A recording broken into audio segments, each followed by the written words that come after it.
Muchas gracias. Buenas tardes. ¿Sí me escuchan bien? Sí, Vi se que escucha perfecto. la audiencia levantó la mano. Muy bien. Pues me siento muy honrado de participar en el evento. El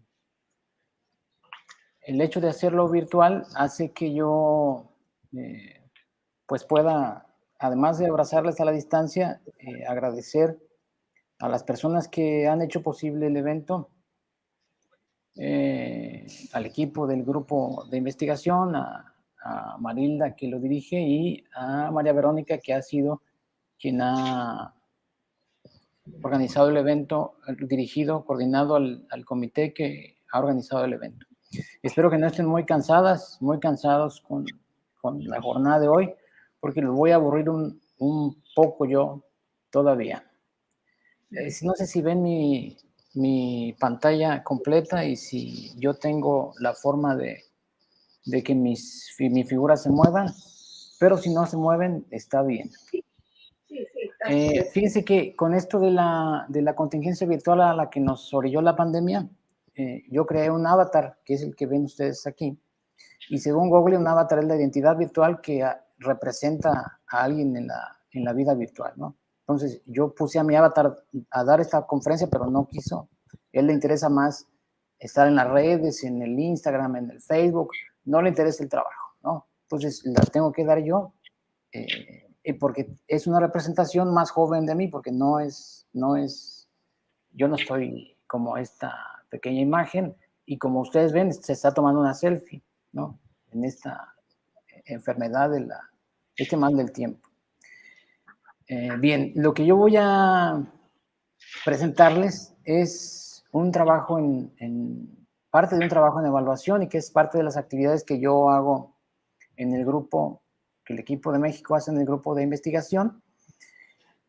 Este trabajo está en evaluación y es un asunto sobre el que no hay mucha novedad, ¿no? Es un asunto que todos ustedes que trabajan en la educación, son profesores que han acompañado procesos educativos, saben que hay determinantes del logro, del fracaso, del éxito escolar, y estas determinantes se originan en la desigualdad educativa, particularmente en el nivel socioeconómico de las familias, es decir, determinantes contextuales sobre las que los estudiantes en el nivel básico no tienen control. Para eso voy a explorar algunos indicadores del sistema educativo mexicano, porque voy a hablar del caso de México y de la región, algunas cuestiones relativas al contexto de la región de Latinoamérica. Y después vamos a ver las determinantes de las pruebas con algunos resultados de pruebas nacionales e internacionales que se aplican en México y cuyos resultados quizás se puedan equiparar a lo que ocurre en América Latina.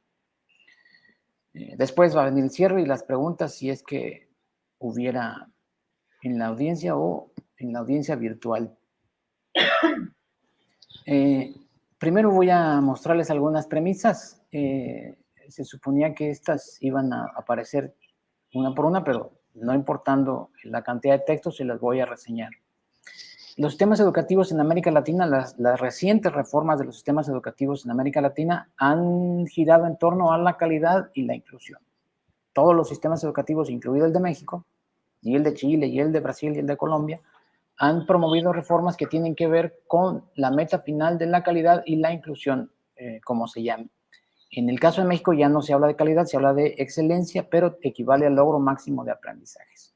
Para esa discusión, para nuestra discusión, calidad va a ser el logro que consigue la escuela en el desarrollo integral de los estudiantes, independientemente de su situación económica y cultural, situación económica y cultural de las familias.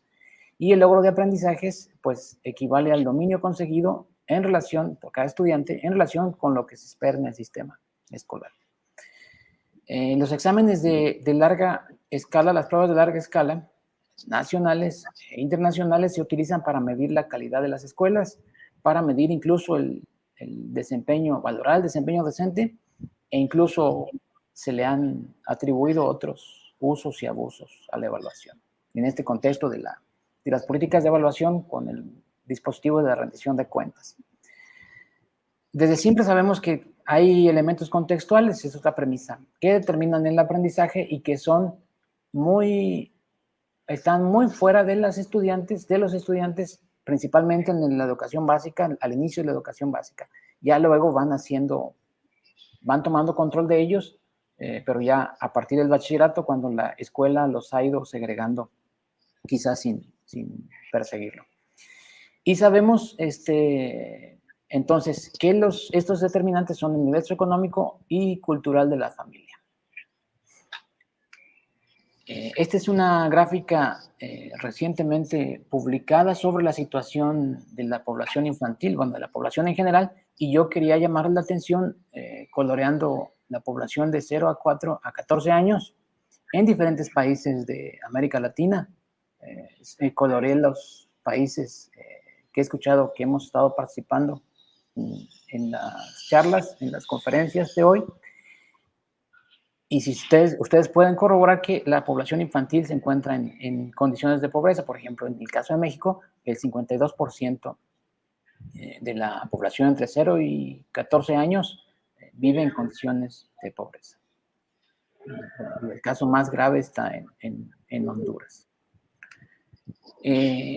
Esto también ocurre en las escuelas. Según un estudio del TERCE, es un estudio comparativo en América Latina, sobre la infraestructura de las escuelas, sobre 6 categorías, mostraba que muy pocas escuelas reúnen las 6 categorías en las cuales estaban evaluadas las escuelas y cumplían los edificios, los centros escolares con estas, que equipamiento de aulas, espacio de uso múltiple, área de oficinas, espacios pedagógicos, conexión a servicios, agua y saneamiento. Y del lado izquierdo están los países. Aquí están abreviados, entonces cada quien puede identificar el país al que se refiere la abreviatura. Entonces, la población en condiciones de pobreza y las escuelas sin cumplir la infraestructura de las escuelas, sin cumplir las condiciones para que puedan ser espacios de estudio apropiados. Otro aspecto relativo a la infraestructura nos muestra que justamente quienes van a las mejores escuelas o las escuelas infraestructuralmente más equipadas pertenecen al sector más favorecido económicamente. Y quienes van a las escuelas con menos infraestructura, pues son los sectores más desfavorecidos.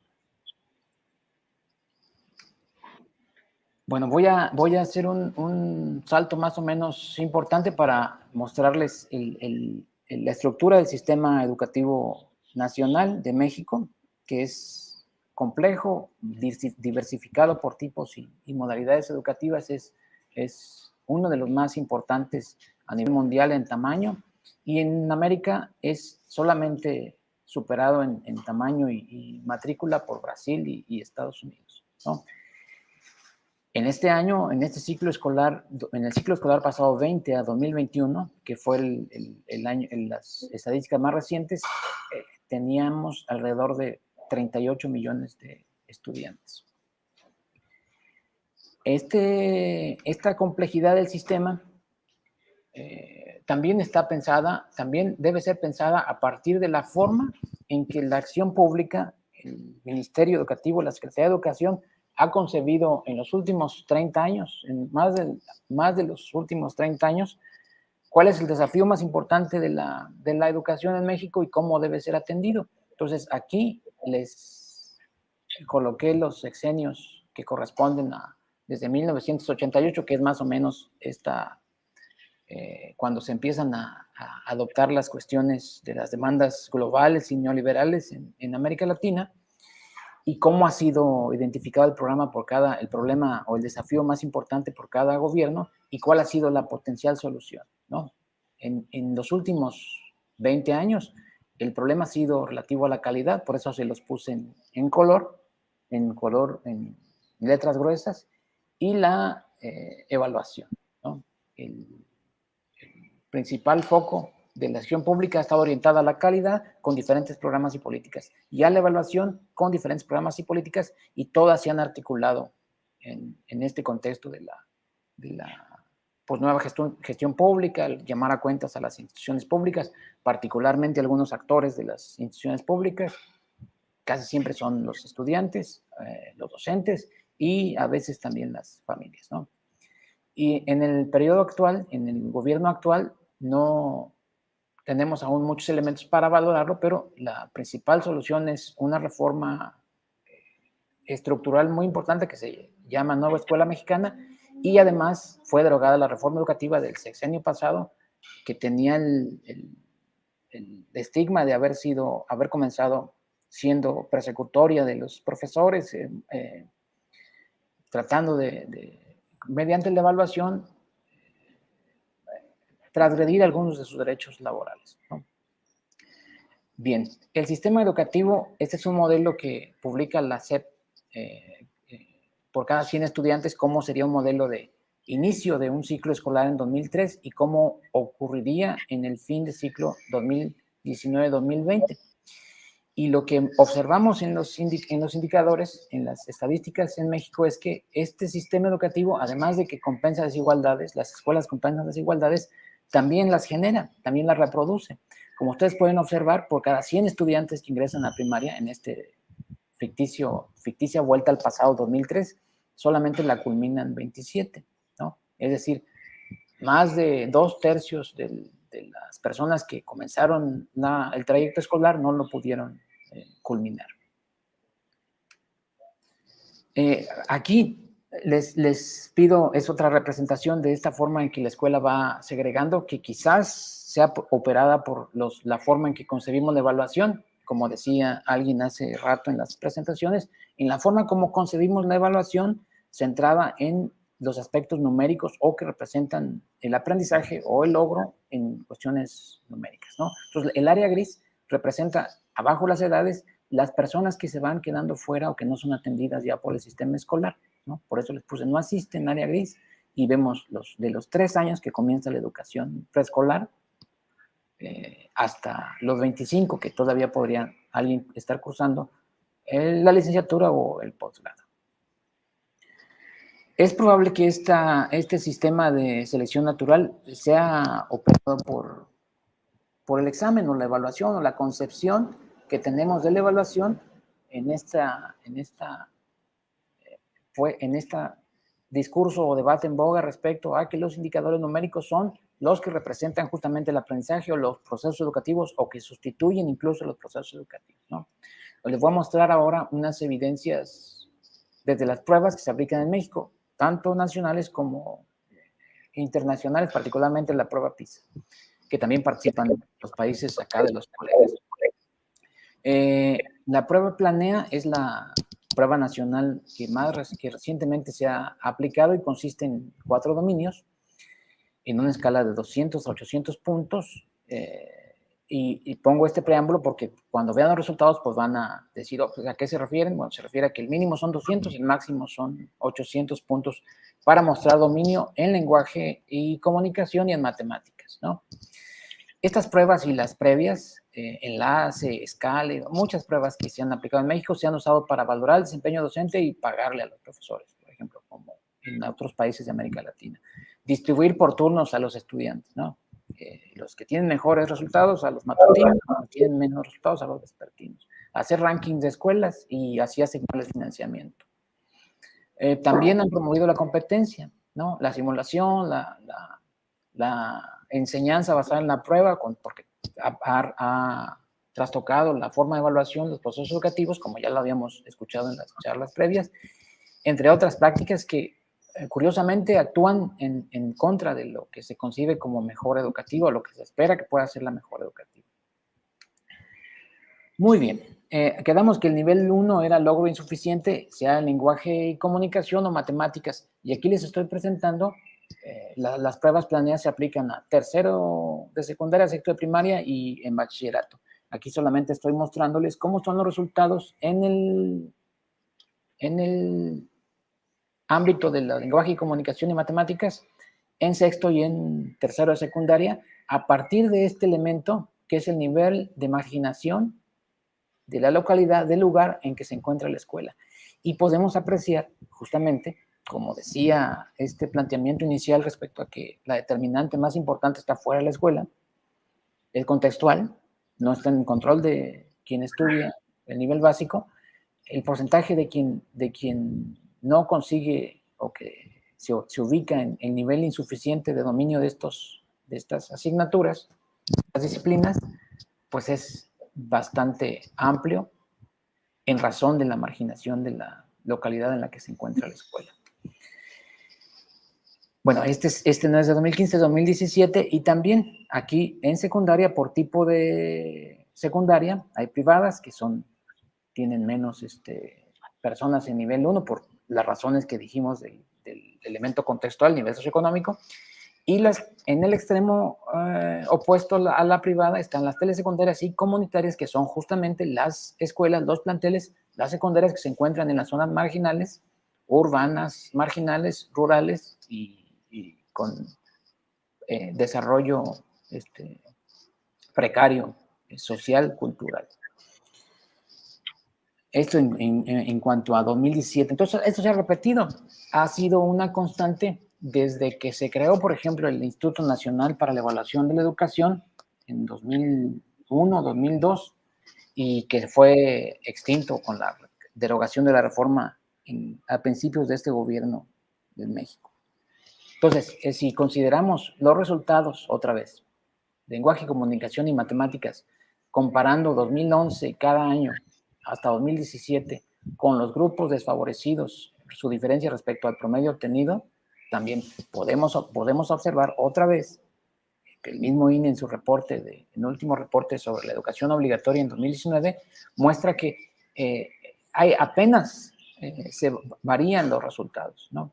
Apenas varían, hay una tendencia por regular a mantenerse sin que haya repercutido en ellos la acción pública, los programas o políticas como escuelas de calidad, carrera magisterial, en fin.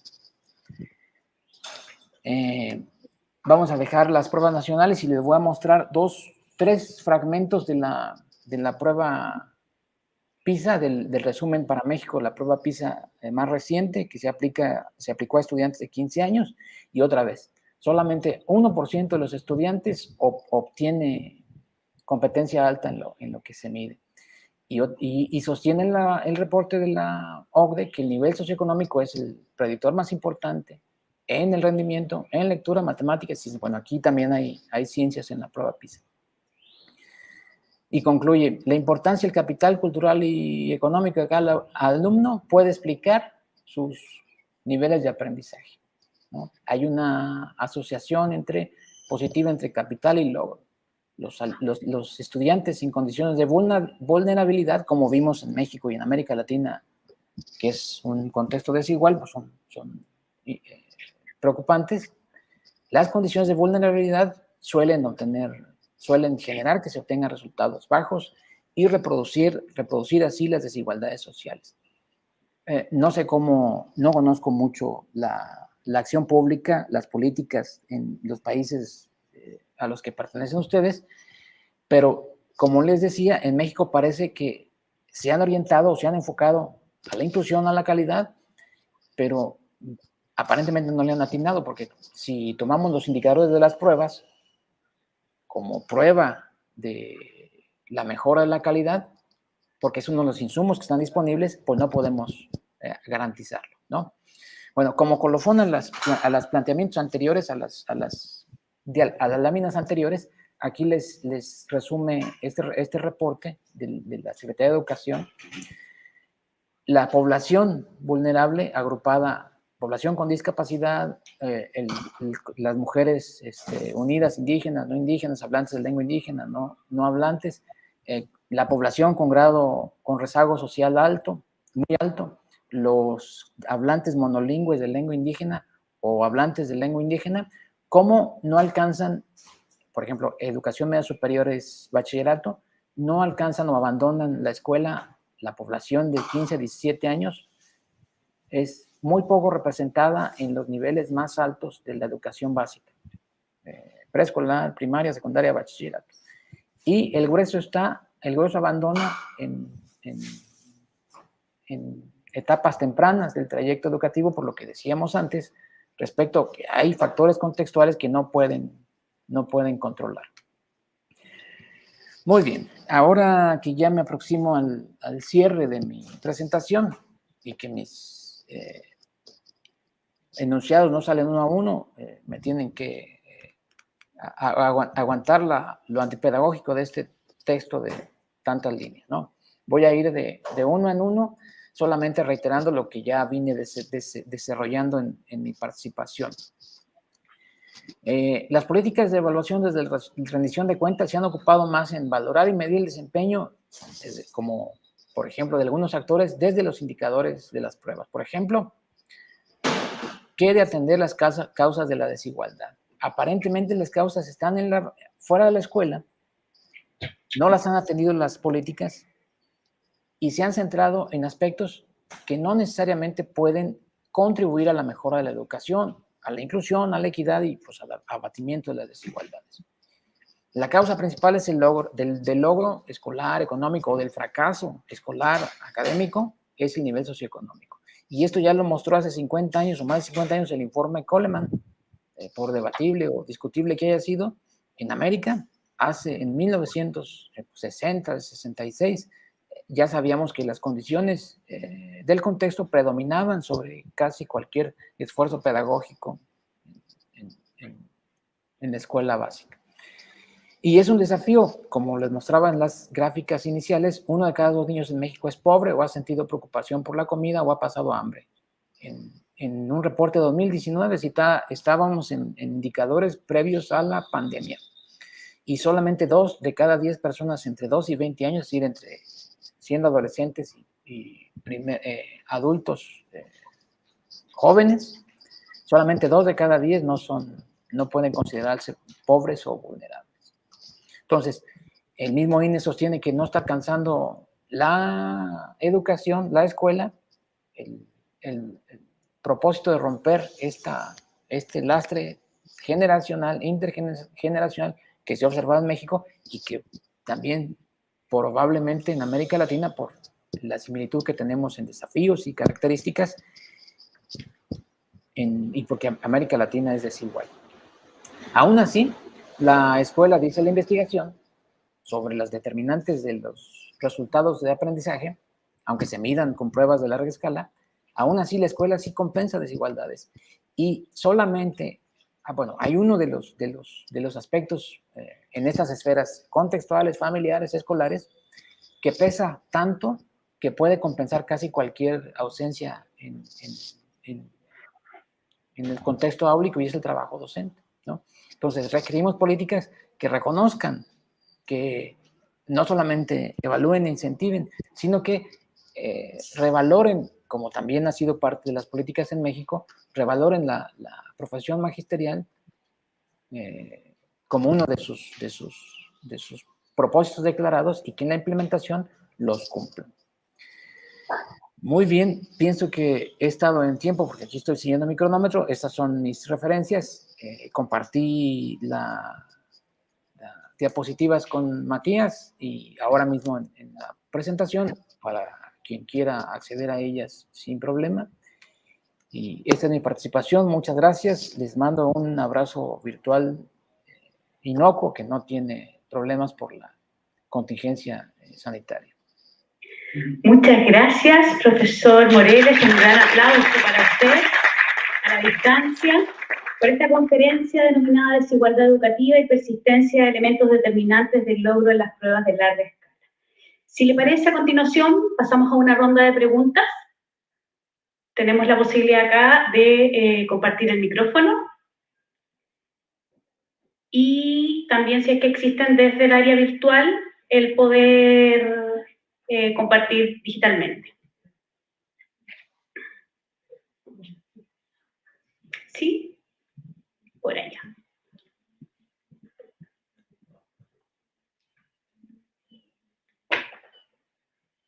Sí. Muchas gracias, Jaime, por tu presentación. También nos dan luces de poder intercambiar diferentes realidades en América Latina. Yo te quiero plantear el tema de los resultados que tú planteas y estas variables que impactan en los resultados de los aprendizajes de los estudiantes. En algún momento determinado de tus estudios, de tu investigación, ¿has tenido cruces y qué tipo de cruces has tenido con el movimiento de las escuelas selectivas que en el momento terminado encabezó Javier Murillo, que habla de variables que impactan y que permiten que las escuelas en sectores vulnerables marquen la diferencia. Con pregunta. Fíjese que, gracias por la pregunta, se distorsiona un poco el sonido y entonces solamente alcancé a escuchar que se refiere a las condiciones de las escuelas vulnerables. No sé si puede repetir. El movimiento de las escuelas efectivas, que también se desarrolló en América Latina, tuvo mucha fuerza en los años 90, ¿ya? Y que plantean que es posible que escuelas en situaciones de vulnerabilidad ya tengan logros académicos altos, más allá de lo esperado, y que superen lo que se llama las esperanzas aprendidas. Y a partir de este movimiento de escuelas efectivas se fijaron, si mal no me acuerdo, como 7 factores que impactan positivamente los aprendizajes, más allá de la condición socioeconómica y vulnerabilidad que tiene el estudiante. Entonces, claro, yo pregunto en el fondo si en algún momento tú hiciste esa conexión también con el tema de las escuelas efectivas en América Latina. Sí, gracias. Ahora sí escuché perfectamente bien.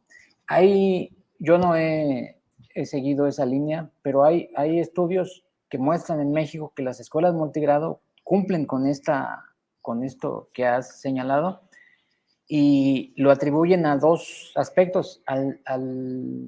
Las escuelas multigrado son las que conjuntan estudiantes de diferentes años escolares y lo atribuyen justamente a esta forma de trabajo, porque el profesor, que a veces no es profesor, sino que es alguien con bachillerato que está estudiando y enviaron para allá como becario, aprovecha a los estudiantes de los más altos grados para que los demás, los de menor grado que tienen menos aprendizajes logrados, lo consigan, ¿no? Entonces, otra vez, 2 aspectos que quien ha investigado escuelas multigrado en México encuentra como favorables en las condiciones de efectividad de las escuelas que tú mencionas. Muchas gracias por tu pregunta. No he explorado ese tema en mi trabajo. ¿Alguien pidió al centro? ¿No? ¿El micrófono? ¿No? Perfecto. Muchas gracias. Te agradecemos nuevamente tu participación, Jaime. Un abrazo a la distancia. Y interesante también en términos de lo que hemos podido conversar esta tarde. Saludos. Muy bien, muchas gracias. Cambio y fuera.